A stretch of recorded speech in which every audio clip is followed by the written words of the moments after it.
Kuinka e-käyttöohje toimii? Avaa mobiililaitteesi kamerasovellus ja skannaa QR-koodi. Käydään nyt läpi käyttöohjeen tärkeimmät ominaisuudet ja miten ne toimivat. Käyttöohje avautuu PDF-tilassa etusivulle. Alavalikon nuolista pääsee liikkumaan sivuilla. Voit liikkua sivuilla myös swipeaamalla sivusuunnassa tai nuolinäppäimillä, jos käytät näppäimistöä. Alavalikon suurennuslasikuvakkeilla voit suurentaa ja pienentää näkymää.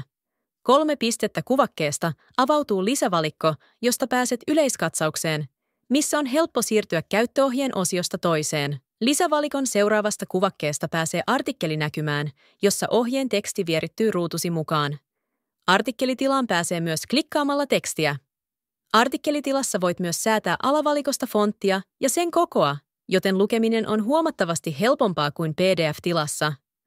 Vasemman yläkulman play-näppäintä painamalla sovellus lukee artikkelin ääneen ja oikealta voit lisätä useamman artikkelin lukujonoon, kun haluat pitää kädet vapaana pidempään. Jos tekstiin on lisätty videoita, voit katsoa ne artikkelitilassa. Sivuilla, joissa on kuvagalleria, voit selata kuvia sivun yläosasta. Artikkelitilassa on sama 3 pistettä lisävalikko kuin PDF-tilassa.